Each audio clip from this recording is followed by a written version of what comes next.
Hello दोस्तों, नमस्कार। स्वागत है आप सभी का अपने YouTube चैनल साहित्य ज्ञान धारा में। आशा करती हूँ आप सभी लोग स्वस्थ होंगे एवं अपनी पढ़ाई में लगे हुए होंगे। सबसे पहले तो आप सभी को विजयदशमी की बहुत बहुत शुभकामनाएं। ईश्वर सभी के जीवन में सुख समृद्धि शांति दें और हमेशा सन्मार्ग पर चलने की हम लोगों को प्रेरणा दें। तो चलिए शुरू करते हैं बिना किसी देरी के आज की वीडियो। आज हम लोग पढ़ेंगे गुड़ और रस के बारे में। जितने भी साथी चैनल से जुड़े हुए हैं, जिन्होंने चैनल को सब्सक्राइब कर रखा है, उनका बहुत बहुत आभार, बहुत बहुत धन्यवाद। और आप लोगों से विनम्र निवेदन है कि आप लोग चैनल से अपने साथियों को भी जरूर जोड़ें। तो चलिए देखते हैं गुड़ और रस। सबसे पहले है माधुर्य गुड़। माधुर्य गुड़ में कौन सा रस पाया जाता है? तो श्रृंगार करुण शांत। माधुर्य गुड़ में श्रृंगार करुण शांत रस प्रयुक्त होता है। वहीं बात करें ओज गुड़ की, तो ओज में है वीर रौद्र विभत्स। प्रसाद गुड़ की बात करें तो प्रायः सभी रसों में प्रसाद गुड़ पाया जाता है। तो प्रसाद हम लोग किसको देते हैं? सभी को देते हैं। तो इस प्रकार प्रसाद गुड़ सभी रसों में पाया जाता है। आगे है गुड़ों के प्रमुख भेद हैं। तो गुड़ों के प्रमुख भेद 3 माने गए हैं। कौन कौन से?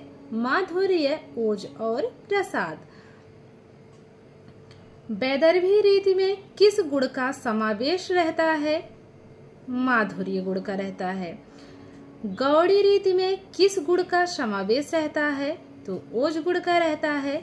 और पांचाली रीति में किस गुड़ का समावेश रहता है? तो प्रसाद का। तो याद रखेंगे, सबसे पहले जो है माधुर्य गुड़ है। माधुर्य गुड़ में रीति कौन सी होती है? वैदर्भी होती है। तो जो वैदर्भी किसको कहते हैं? सीता जी को कहते हैं ना। तो वो कैसी थी? उनका स्वभाव बहुत ही माधुर्य था। इस प्रकार से माधुर्य गुण कैसे होगा? इसमें प्रयुक्त रीति वैदर्भी हुई।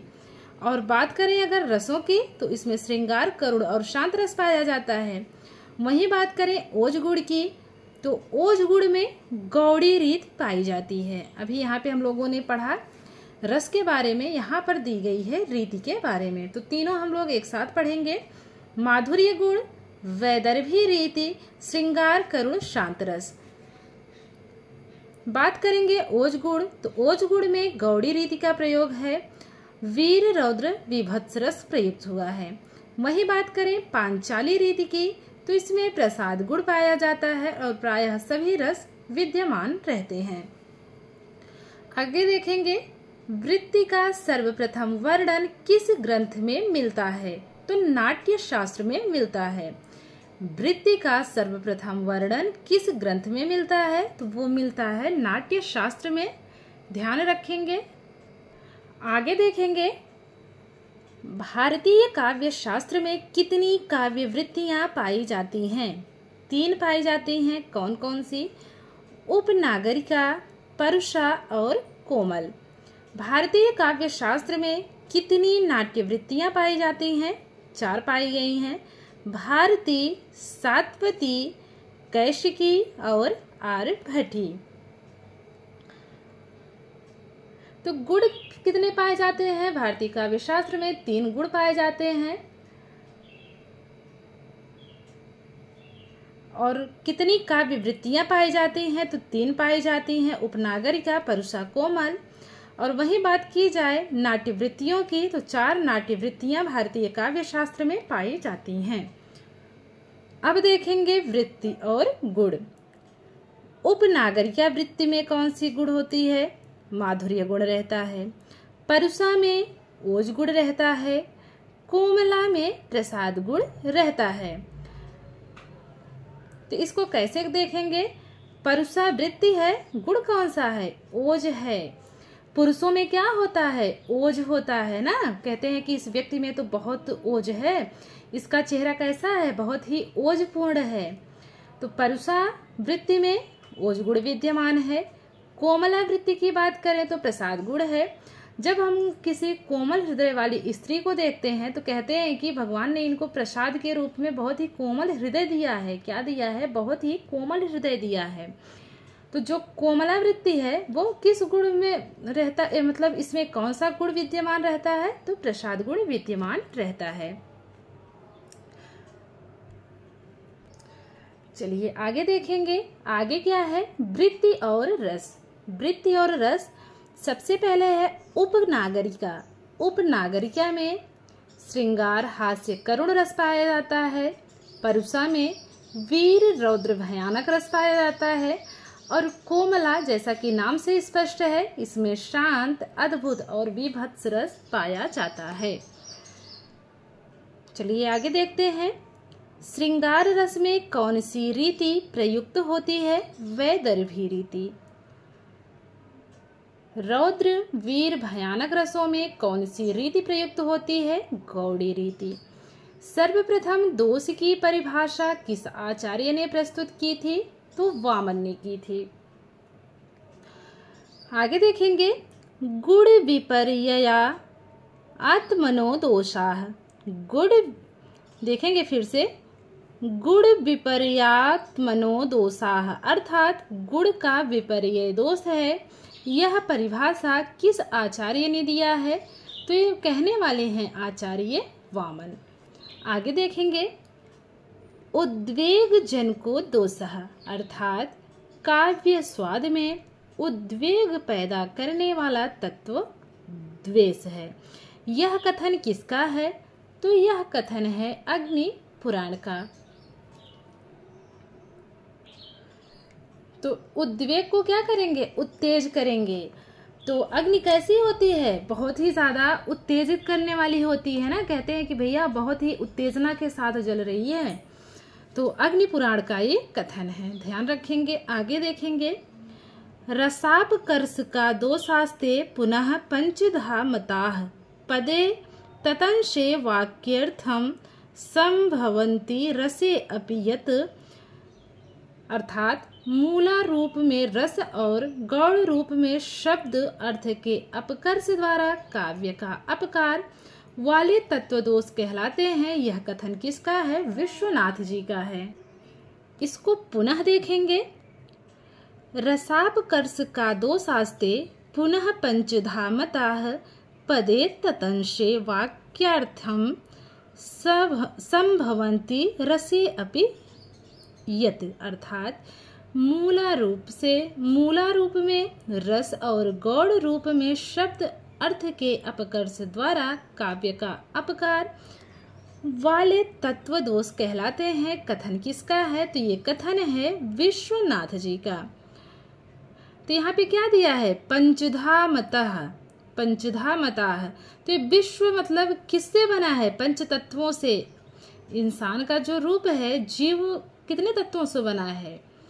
पंच तत्वों से ना। क्षिति जल पावक गगन समीर।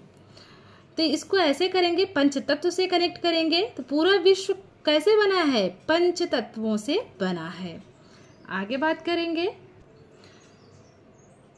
आचार्य भरत ने कितने काव्य दोष माने हैं? तो 10 माने हैं। और आचार्य भरत ने कुल कितने रस माने हैं? तो 8 रस को इन्होंने माना है, शांत रस को नहीं माना है। और इन्होंने काव्य गुण कितने माने हैं? तो 2 माने हैं। और काव्य गुण कितने माने हैं?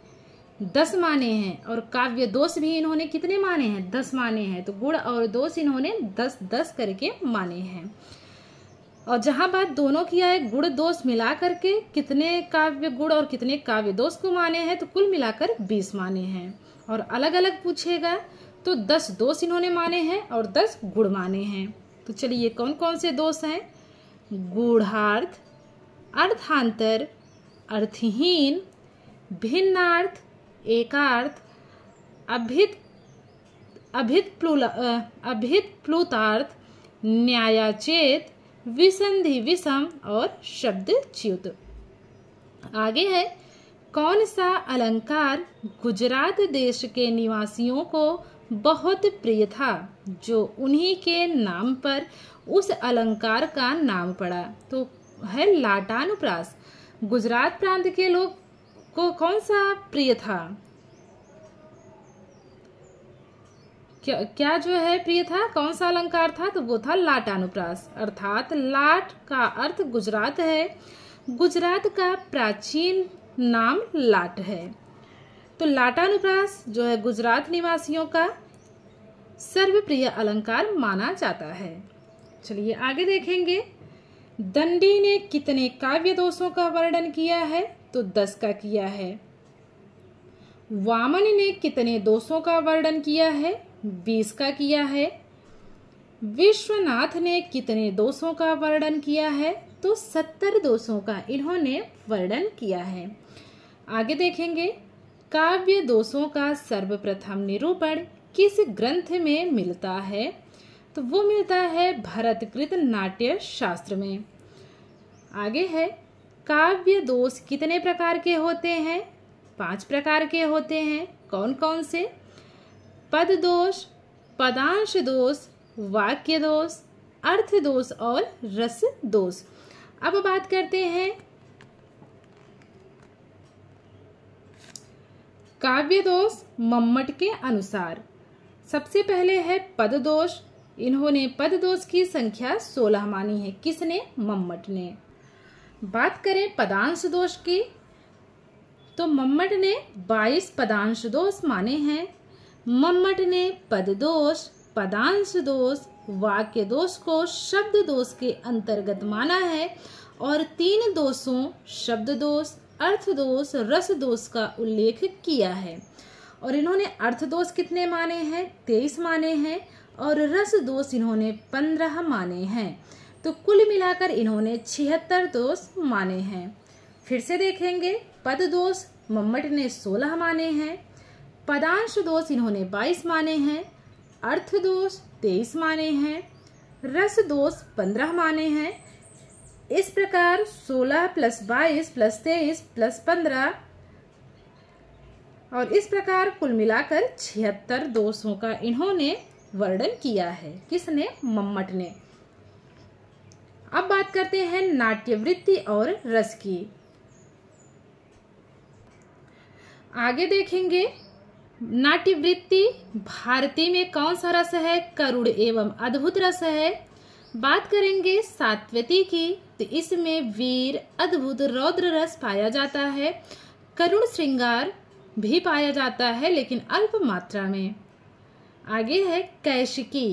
कैशिकी नाट्यवृत्ति में कौन सा रस है? तो श्रृंगार और हास्य रस। आरभटी नाट्यवृत्ति में विभत्स, भयानक और रौद्र रस का समावेश देखने को मिलता है। तो भारतीय काव्य शास्त्र में कितनी नाट्यवृत्तियां हैं? 4 हैं। हम लोगों ने थोड़ी देर ही पहले पढ़ा था। भारती, सात्वती, कैशिकी और आरभटी। और इन सभी नाट्यवृत्तियों में कौन कौन से रस थे तो वो भी हम लोगों ने अभी अभी देख लिया। चलिए आगे देखते हैं।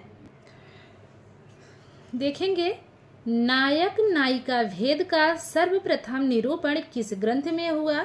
नाट्य शास्त्र में हुआ है। 10 के स्थान पर 3 काव्य गुणों की स्वीकृति सर्वप्रथम किस आचार्य ने की? तो ये करने वाले हैं आचार्य भामा। वैदर्भी और गौड़ी नामक काव्य रीतियों के प्रदेशाभिधान अर्थात प्रदेश के अनुसार नामकरण का खंडन सर्वप्रथम किस आचार्य ने किया है? तो भामह ने किया है।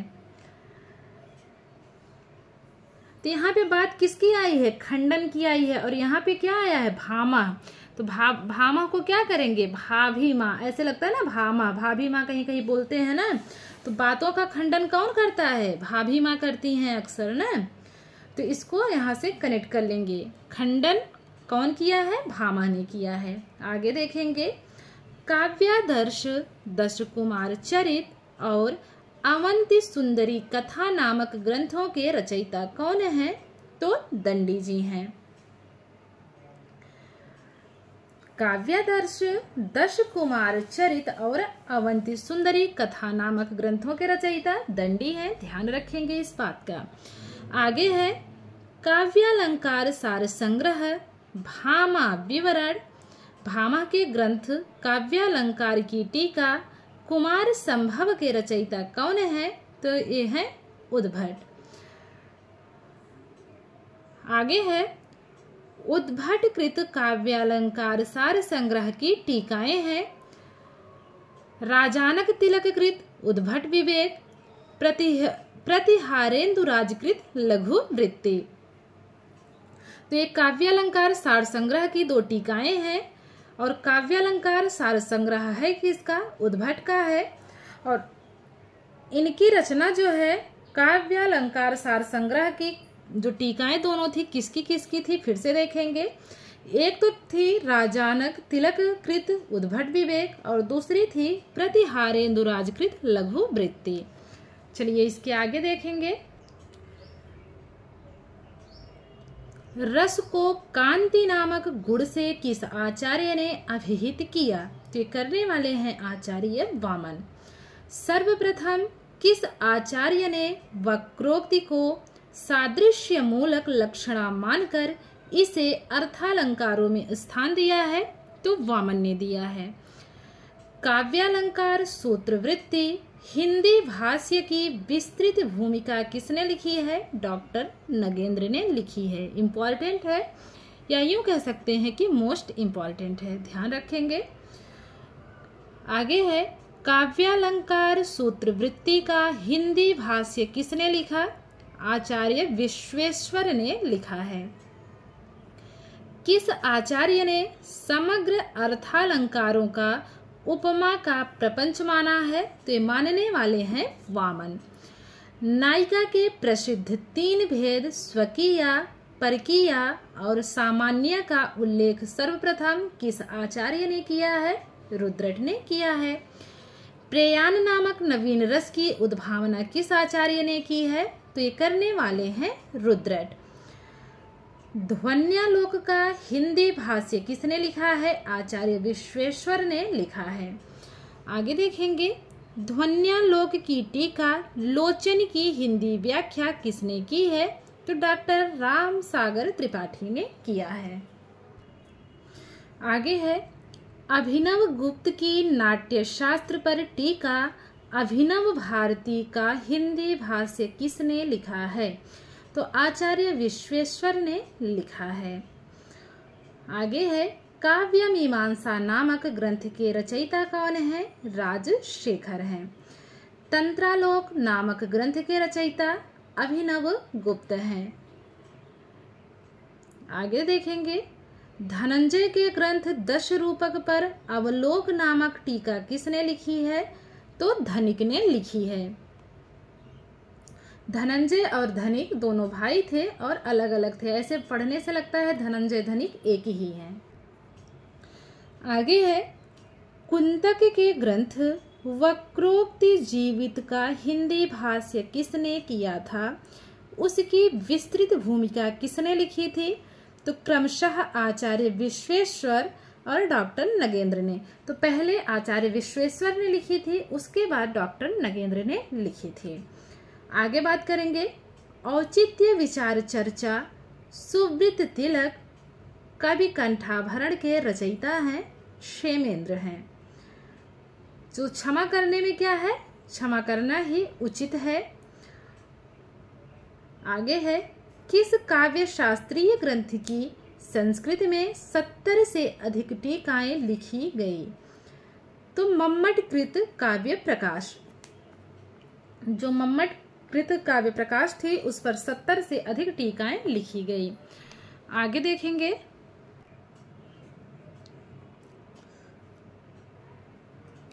मम्मट कृत काव्य प्रकाश की काव्य प्रदीप टीका किसने लिखी? गोविंद ठाकुर ने लिखी।